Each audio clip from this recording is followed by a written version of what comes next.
Hi everyone, welcome to PSM classes. So previous lecture में हमने motion को discuss किया और मोशन के टाइप्स को डिस्कस किया। इस लेक्चर में हम लोग डिस्कस करने वाले हैं कि रेस्ट और मोशन ये रिलेटिव कैसे होते हैं। ओके, तो ये क्वेश्चन जो है जनरली हमसे पूछ लेता है कि क्या रेस्ट और मोशन रिलेटिव हैं, तो ये रिलेटिव कैसे होते हैं, इसी को हमें डिस्कस करना है। तो जैसा कि आप डायग्राम देख सकते हो, डायग्राम में एक ट्रेन हमें दिख रही है और साथ में एक पर्सन है जो कि ग्राउंड पे खड़ा है। ओके, सो ये हमारे पास ग्राउंड है और ट्रेन जो है वो क्या कर रही है, मोशन कर रही है। ट्रेन किस में है, मोशन में है। मोशन की डेफिनेशन मैंने आपको बता दी है कि अगर ऐसा कोई भी ऑब्जेक्ट जो अपनी पोजीशन को चेंज कर रहा है with respect to time and with respect to reference point, then it is said to be in motion. Okay, चलिए अब देखते हैं। यहाँ पर हम जो है दो रेफरेंस पॉइंट को लेकर चलेंगे और इन दोनों रेफरेंस पॉइंट्स से हम एक ही चीज़ को ऑब्जर्व करेंगे और देखेंगे कि वो चीज़ जो है, वो ऑब्जेक्ट जो है वो रेस्ट में है या मोशन में है। चलिए सबसे पहले जो है हम क्या करते हैं कि ट्रेन के अंदर बैठा हुआ कोई पैसेंजर है। मान लेते हैं कि ये क्या है, कोई पैसेंजर है और ये जो है इस पर्सन को ऑब्जर्व कर रहा है। ओके, सो इस पर्सन को ऑब्जर्व कर रहा है और ये सेकंड पर्सन जो है ये भी ट्रेन के अंदर अपनी सीट पर बैठा हुआ है। तो अब इस कंडीशन में क्या होगा, अगर मान लें कि इस ट्रेन में ये दोनों पैसेंजर अपनी सीट पर बैठे रहते हैं, तो हम देखते हैं कि ये पैसेंजर जो है और ये ट्रेन, ये एक दूसरे के, बोल सकते हो आप कि इस ट्रेन के साथ जो है ये पैसेंजर तो रिलेटिव मोशन में है, लेकिन जब भी ये पैसेंजर इस पैसेंजर को, दूसरे सेकंड पैसेंजर को ऑब्जर्व करता है, तो ये क्या देखता है कि इस पैसेंजर की पोजीशन में कोई भी चेंज नहीं आ रहा। मीन्स जब तक ये अपनी सीट चेंज नहीं करेगा तब तक इसकी पोजीशन में कोई भी चेंज नहीं आएगा।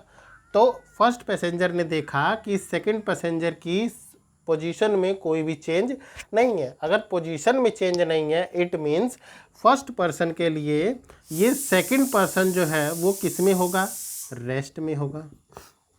आप बस का एग्जांपल ले सकते हैं। फॉर एग्जांपल बस में बहुत सारे जो हैं पैसेंजर्स बैठे हुए हैं और आप जब बस में बैठे हुए पैसेंजर्स को देखते हैं तो आपको जो है क्या लगता है कि जितने भी पैसेंजर बस के अंदर बैठे हैं वो सब जो हैं क्या है, अपनी सीट पर बैठे हुए हैं। तो मीन्स वो सब किस में है, रेस्ट में है। रेस्ट में किस लिए है, क्योंकि उनकी पोजीशन में चेंज नहीं हुआ।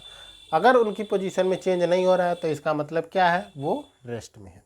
ये टॉपिक आपको समझ में आ गया कि कब जो है अगर ट्रेन के अंदर बैठा हुआ एक पर्सन दूसरे पर्सन को, या बस के अंदर बैठा हुआ एक पर्सन दूसरे पर्सन को ऑब्जर्व करता है तो वो देखता है कि सेकंड पर्सन की पोजीशन में कोई भी चेंज नहीं आ रहा है। इट मीन्स फर्स्ट पर्सन के लिए सेकंड पर्सन किस में है, रेस्ट में है। अब चलिए, अब हम क्या करते हैं कि अब जो हमारा रेफरेंस पॉइंट है, जब ये फर्स्ट पर्सन इस सेकंड पर्सन को ऑब्जर्व कर रहा था तो ये हमारा क्या हो जा रहा था, ये हमारा बन रहा था रेफरेंस पॉइंट। ओके, तो ये हमारा एक रेफरेंस पॉइंट हो गया जो किसके अंदर है, ट्रेन के अंदर है। अब इस रेफरेंस पॉइंट को हम ट्रेन के बाहर ले आते हैं और ट्रेन मोशन कर रही है।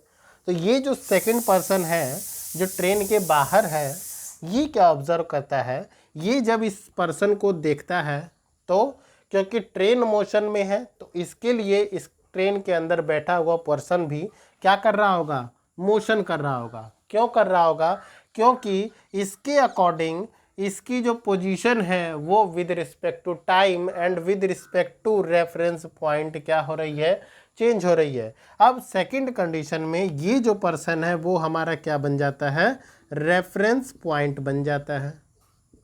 ठीक है, अब क्योंकि जब ट्रेन मूव कर रही है तो इस रेफरेंस पॉइंट से इसका डिस्टेंस या तो जो है कम हो रहा होगा या ज़्यादा हो रहा होगा, या तो डिक्रीज कर रहा है या इंक्रीज कर रहा है। दोनों ही केस में या तो इसका जो डिस्टेंस है इस पर्सन से इंक्रीज करे या डिक्रीज करे, दोनों ही केस में क्या हो रहा है, इसकी पोजीशन में चेंज आ रहा है। मीन्स इस सेकंड पर्सन के लिए या सेकंड रेफरेंस पॉइंट के लिए ये जो पर्सन है वो किस में है, मोशन में है।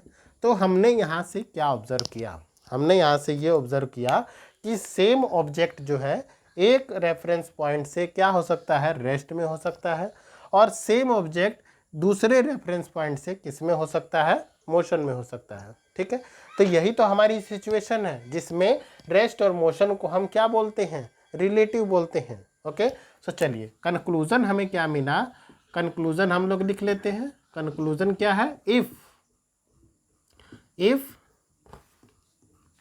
if a object is in rest with respect to one reference point and it is in motion with respect to other reference point, other और सेकंड यहाँ पर हम लोग लिख लेते हैं, सेकंड रेफरेंस पॉइंट। तो हमने क्या देखा कि एक ऑब्जेक्ट जो है वो एक रेफरेंस पॉइंट से तो रेस्ट में है, जब ट्रेन के अंदर बैठा हुआ पर्सन देख रहा है तो ये रेस्ट में है। ठीक है, तो फर्स्ट रेफरेंस पॉइंट में तो हमें क्या मिला, ये रेस्ट में मिला। लेकिन ट्रेन के बाहर बैठा हुआ पर्सन जो है, ट्रेन के बाहर खड़ा जो व्यक्ति है, जब वो उस ट्रेन को देख रहा है, उस ट्रेन को ऑब्जर्व कर रहा है, तो या उस ट्रेन के अंदर बैठे हुए पर्सन को ऑब्जर्व कर रहा है, तो इसके लिए ये जो पर्सन है वो क्या कर रहा है, मोशन कर रहा है। ठीक है, तो सेकंड रेफरेंस पॉइंट से हमें सेम ऑब्जेक्ट जो है वो मोशन करता हुआ दिखा, मोशन करता हुआ दिखा। तो इसी चीज को हम लोग क्या बोलते हैं, अगर एक ऑब्जेक्ट जो है वो एक रेफरेंस फ्रेम से रेस्ट में हो और दूसरे रेफरेंस फ्रेम से मोशन में हो, then we can say that rest and motion are relative, motion are relative.